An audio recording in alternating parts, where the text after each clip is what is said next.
과거에 연체된 월세 진짜 못 받는다고 생각하셨나요? 계약도 끝났고 3년도 지났으니까 그냥 포기해야 한다고요? 아닙니다. 그 연체 월세 지금이라도 받을 수 있는 방법이 있습니다. 심지어 대법원도 그렇게 말했습니다. 연체 월세 절대 그냥 날리지 마세요. 오늘 영상 끝까지 보셔야 진짜 손해를 막을 수 있습니다.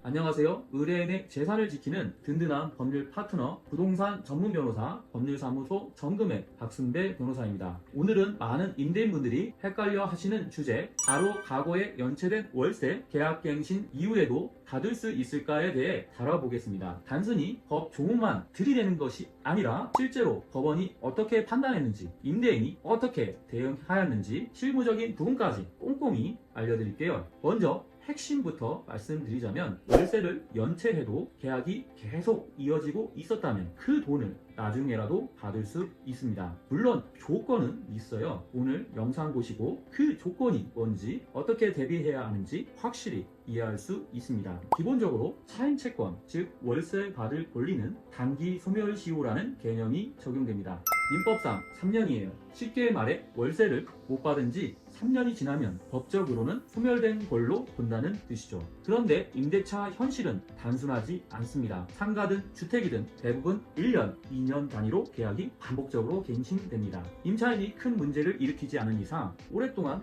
그 계약을 이어가는 것도 많죠. 이런 관계에서는 언제 어디서 연체가 있었는지 계약사마다 따로 확인하기도 쉽지 않습니다. 자, 그럼 실제로 이런 상황에서 어떤 판결이 나왔는지 한번 살펴볼까요? 대법원 판례입니다. 상황은 이렇습니다. 임차인이 3차 계약이 끝난 후 보증금을 돌려달라고 요구했고, 임대인은 이렇게 말했어요. 1차, 2차 계약 때 밀린 월세가 있어서 그거 공제하고 줄게. 그런데 1심과 2심, 하급심에서는 임대인의 주장을 받아들이지 않았습니다. 이유는 간단했습니다. 이미 시효가 지났습니다. 3년 넘은 연체 월세는 상계할 수 없습니다. 민법 제495조를 근거로 한 것인데요. 일견타당해 보이죠. 그런데 대법원은 전혀 다르게 봤습니다. 대법원은 이렇게 판단했습니다. 첫째, 이 임대차 계약은 1차, 2차, 3차로 나뉘어 있지만 실질적으로는 하나의 계약관계로 계속 이어진 것이고, 둘째, 임대인과 임차인 모두 연체된 월세가 언젠가는 정산될 거라는 것을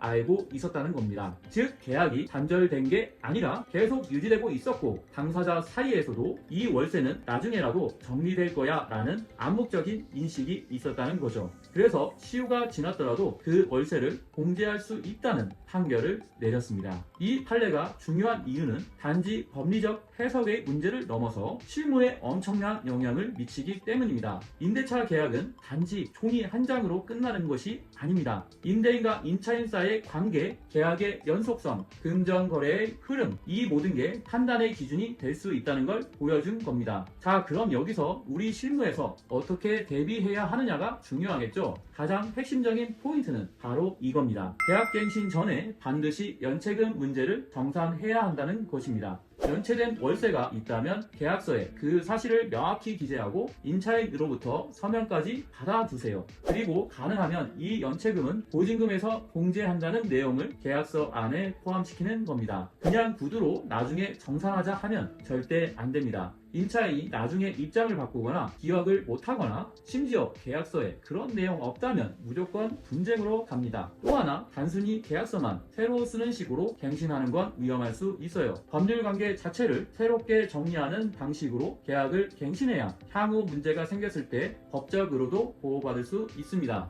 이런 사안은 금액이 크지 않더라도 굉장히 복잡하고 민감하게 전개되는 경우가 많습니다. 특히 임차인이 바뀌지 않고 계약만 계속 이어졌다면 언제 연체가 발생했는지부터 따지는 게 쉽지 않거든요. 이런 점 때문에 임대차 계약이 반복되는 경우에는 매 계약마다 반드시 연체 여부를 확인하고 문제가 있다면 즉시 서면으로 정리해두는 습관이 정말 중요합니다. 이게 수천만 원 손해를 막아주는 기본 중에 기본입니다. 자, 이제까지 말씀드린 내용을 핵심만 다시 정리해드릴게요. 첫째, 연체 월세는 원칙적으로 3년이 지나면 소멸되지만, 둘째, 계약이 반복되어 동일한 관계가 유지되었다면 대법원은 공제를 인정합니다. 셋째, 계약갱신 전 반드시 연체금 여부를 확인하고 서면 정산하세요. 넷째, 보증금에서 공제 가능하도록 계약서에 명시하세요. 다섯째, 분쟁이 우려될 경우 전문가 상담을 받는 것이 안전합니다. 과거 연체된 월세는 시효가 지나면 그냥 없어지는 게 아닙니다. 계약의 흐름, 당사자의 인식, 법률 관계의 연속성까지 고려해서 판단되는 문제입니다. 저희 정금 법률사무소는 임대차 분쟁에서 수많은 사례를 해결해온 경험을 바탕으로 복잡하고 어려운 상황에서도 의뢰인의 권리를 끝까지 지켜드립니다. 지금 계약갱신을 앞두고 계신가요?